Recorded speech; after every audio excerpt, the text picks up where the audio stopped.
नमस्कार दोस्तों, आप सभी लोगों का हमारे स्ट्रेटजी वर्ल्ड के ऑफिशियल चैनल पर बहुत बहुत स्वागत है।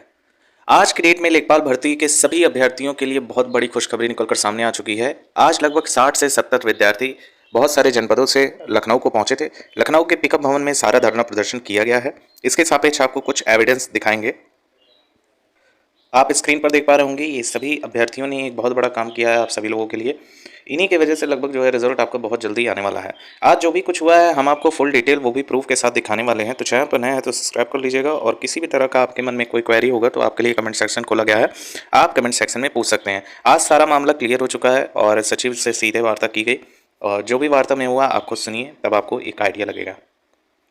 है उनके अकॉर्डिंग सारे रिट कैंसिल कराने के बाद रिजल्ट होगा, और वो कोशिश यही कर रहे हैं कि सारे रिट डिसमिस कराया जाए।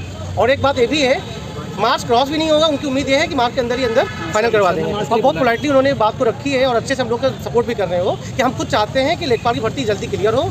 ठीक है, और कोई क्वेश्चन नहीं किसी का। ये मार्च में रिजल्ट देंगे या मार्च में? देखो अभी कोई फिक्स टाइम नहीं है, वो कोशिश करेंगे कि मार्च में ही सब चीज फाइनल हो जाए। ये जजमेंट पे डिपेंड करते हैं ना कि जज क्या बोलता है। एक तो मार्च के लिए पॉजिटिव रिस्पांस है सरकार, यही पॉजिटिव रिस्पांस मिला है आज आने के बाद पॉजिटिव रिस्पांस मिला है सबका। ठीक है, 2 तारीख को सुनवाई हो पाएगी। और उन्होंने बोला है कि डीवी के लिए हो सकता है 22,000 के आसपास लड़के बुलाए जाएंगे, थोड़ा सा टाइम लगेगा। तो अगर ये सब चीज़ें क्लियर रही तो 6 महीने में आपका सब फाइनल रिजल्ट आ जाएगा। 6 महीने में तो 1.5 से 2 महीने लग सकते हैं डीवी के लिए। अगर वो पिटीशन नहीं पहुँचता है कि अपना सीएससी भेज के उसको कुछ ना कुछ फाइनल कराएंगे। अगर एक तो नहीं कोई ना कोई मतलब उसको डिसीजन लेंगे उस पर। अच्छा, लखनऊ वाली अगर मामला फाइनल हो जाता है उसके बाद अगला जो है फिर वो अधीन माना जाएगा। अगर लखनऊ केस फाइनल हो जाता है तो अगर कोई रेट डालता है तो उसके अधीन माना जाएगा और रिजल्ट जारी कर देंगे वो। कोई नई रेट अगर डालता है कोई या नई कुछ अधीन। देखो एक्चुअली क्या है, ऑप्शन चेंज होने की वजह से कहीं ना कहीं काम बढ़ गया है, एओडी करने में काम बढ़ गया है। तो सचिव जी अपनी जगह सही बात बोल रहे हैं कि अगर ऑप्शन अगर दोबारा चेंज होता है फिर मुझे काम करना पड़ेगा। तो हो सकता है लोग चाहते पहले डिसमिस करवा लें, जितने भी रेट पड़ी है। मुझे ये लग रहा है कि वो दो चार होने के डेट मिलने के बाद खारिज हो जाएगा। 2 तारीख को सुनवाई हो पाएगी और लखनऊ होने पर रिजल्ट आ जाएगा। भाई इलाहाबाद में भी बची है अभी। लेकिन इलाहाबाद को मैंने नहीं रखता, वो आ ही नहीं रहा है, वो भी ऐसे भी डिसमिस है। एक्चुअली उसमें पहले ऑर्डर लग चुका है, उज्ज्वला और कन्या पे ऐसा है, वो भी डिसमिस हो चुका है। और यहाँ भी 2 ही 3 क्वेश्चन बचे हैं, बाकी ऑर्डर पे डिसमिस हो जाएगा। तो उम्मीद ये है कि मार्च लास्ट तक पॉसिबल है, पूरा 100% नहीं कह सकते उनके हिसाब से कि मार्च लास्ट तक हम कोशिश यही करेंगे कि सारी रेट खारिज हो जाए। तो भैया एक चीज बताइए, 2 तारीख तक सुनवाई हो पाएगी ऐसा सब? 2 तारीख वाली हाँ सुनवाई होगी, 2 तारीख को ये पूरी कोशिश कर रहे हैं और अपना जो है सीएससी भेजेंगे और ये कोशिश करेंगे जल्दी से जल्दी खारिज हो जाए।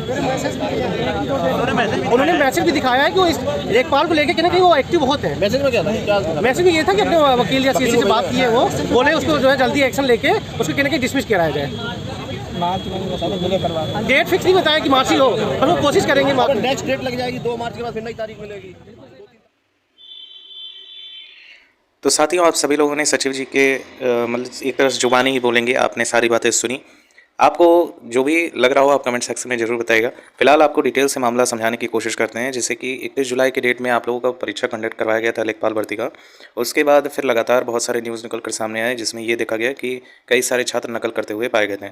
हालांकि पेपर आपका लीक नहीं हुआ था, लेकिन कैमरेज के द्वारा बहुत सारी एक्टिविटियाँ देखी गई और ऐसी गतिविधियाँ देखी गई जो है बिल्कुल भी उचित नहीं थी, जिनके तहत बहुत सारे रेट भी डाले गए। और फिर जब रेट डाला गया तो उसके बाद आयोग का जो बयान आया था इसके रिलेटेड, तो उन्होंने कहा कि एसटीएफ इसकी जाँच कर रही है।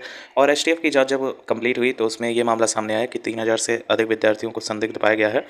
और पहले जो खबर आई थी अखबारों के थ्रू वो 15,000 के ऊपर बताया जा रहा था कि आपके 15,000 से भी ऊपर विद्यार्थी जो हैं उन्होंने संदिग्ध गतिविधियाँ की हैं, और जिसके सापेक्ष 3,000 से ऊपर विद्यार्थियों को जो है ब्लैक लिस्ट में डाल दिया गया था। अब आगे की जो भी प्रक्रियाएं होंगी वो हम आपके साथ साझा करेंगे। फिलहाल आज की डेट में ये बहुत महत्वपूर्ण चीज़ था। अब आपके रिजल्ट पर बात करते हैं कि कब आपका रिजल्ट आने वाला है। देखिए, मार्च माह में साफ हो चुका है कि मार्च के अंत तक आप लोग का रिजल्ट पब्लिश की जाने की बात कर रही है। साथ ही साथ ये भी आयोग कह रहा है कि जब आपका लखनऊ बेंच वाला रिट फाइनल हो जाएगा उसके बाद आप लोगों का जो है रिजल्ट पब्लिश किया जाना है। किसी भी गतिविधि के होने से पहले उन्होंने ये भी साफ कर दिया है कि आप लोगों का जो रिट है वो जब कंप्लीट होगा तभी आपका जो है आगे प्रोसेस बढ़ेगा, यानी कि रिजल्ट के जो प्रोसेस है तभी आगे बढ़ेगा जब आप लोगों का लखनऊ बेंच का क्लियर हो जाएगा। साथ ही साथ ये भी क्लियर कर दिया है विद्यार्थियों कि आपका जो ये वाला रिट फाइनल हुआ है जिसमें उज्ज्वला योजना संबंधित जो प्रश्न विद्यार्थियों ने क्लेम किया था उसमें ए और डी दोनों ऑप्शंस को करेक्ट मान लिया है। अब आयोग इसलिए वेट कर रहा है कि मान लीजिए अगर कोई नई चेंजेस देखने को मिले और न्यायालय कह दिया किसी और भी प्रश्न पर ऐसे ऐसे गतिविधियां देखने को मिले तो उसमें आयोग का और समझ आएगा। इसलिए आयोग ने रिजल्ट को होल्ड कर रखा है और अभी किसी भी प्रक्रिया को उसमें इम्प्लीमेंट नहीं किया है। यानी ए और डी वाला ऑप्शन तो मान लिया है लेकिन अभी किसी भी रिजल्ट में इसको दर्ज नहीं किया है, जिसके सापेक्ष आप लोगों का जो टाइमिंग है वो थोड़ा सा बढ़ता हुआ दिख रहा है। और जैसे ही लखनऊ बेंच का आपका फाइनल हो जाएगा उसके बाद आयोग तुरंत आपका रिट जो है इम्प्लीमेंट कर देगा, मीन्स उससे लागू कर देगा और सभी रिजल्ट जो है फिर से एक बार रीचेक कर दिए जाएंगे। इसके साथ ही साथ सचिव जी ने ये भी क्लियर कर दिया है कि 6 महीने के टाइम के भीतर ही आप लोगों का जो है कंप्लीट करा लिया जाएगा, सारा प्रोसेस जितना भी प्रोसेस है सब कुछ कंप्लीट करा दिया जाएगा। किसी भी तरह का विदहोल्ड नहीं रखने वाले हैं ये लोग।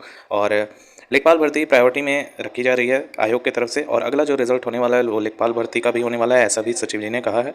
और ये भी कहा है कि इस साथ ही साथ स्पष्ट कर दिया है आयोग के सचिव जी ने कि आप लोग के 22,000 कैंडिडेट को लगभग जो है पार्टिसिपेट करवाया जाएगा ये डीवी प्रक्रिया में। और ये बहुत अच्छा आंकड़ा है क्योंकि बहुत सारी वैकेंसी ऑलरेडी फाइनल हो रही हैं। यूपीएसआई जैसी भर्ती कंप्लीट हो चुकी है तो उसमें जो अच्छे खासे स्टूडेंट है, क्योंकि यूपीएसआई का जो पेपर था वो स्टैंडर्ड लेवल का था, उसमें किसी भी तरह का नेगेटिव मार्किंग नहीं था, लेकिन फिर भी बहुत से विद्यार्थी ऐसे होते हैं जो रेगुलर कंपटीशन में पार्टिसिपेट करते हैं और यही विद्यार्थी होते हैं ऐसे जो कट ऑफ को हाई ले जाते हैं, क्योंकि लगातार पढ़ते हैं तो उनको एक्सपीरियंस हो जाता है कि कैसा प्रश्न पूछा जाना है। और इसी के साथ ही साथ ये जो कट ऑफ है इसका भी आंकड़ा कम होता हुआ दिखेगा, तभी 22,000 कैंडिडेट्स को आयोग बुला रहा है। पहले बात चल रही थी कि 15,000 लगभग 1.5 गुना अभ्यर्थियों को यानी कि 15,000 के आसपास आपके विद्यार्थियों को बुलाया जाना था, लेकिन अब आयोग जो है सुनिश्चित हो चुका है क्योंकि यूपीएसआई जैसी बड़ी भर्तियां कंप्लीट हो गई हैं तो निश्चित तौर पर कट ऑफ आपकी कम बनेगी। और कट ऑफ कम बनेगी तो ज़्यादा नंबर पाने वाले विद्यार्थी उससे पार्टिसिपेट करेंगे और कम वाले भी, तो हो सकता है ऐसा चांसेस है कि आपकी कट ऑफ बहुत कम देखने को मिले। साथ ही साथ इस वीडियो को विराम देते हैं कि आपको कैसा लगा हमारा इन्फॉर्मेशन कमेंट सेक्शन में जरूर बताइएगा और आपको क्या लगता है आप अपनी राय दे सकते हैं। चैनल पर नया सब्सक्राइब कर लीजिएगा, ऐसी लेखपाल भर्ती के रिगार्डिंग एक भी अपडेट हम मिस नहीं करेंगे। तो आप भी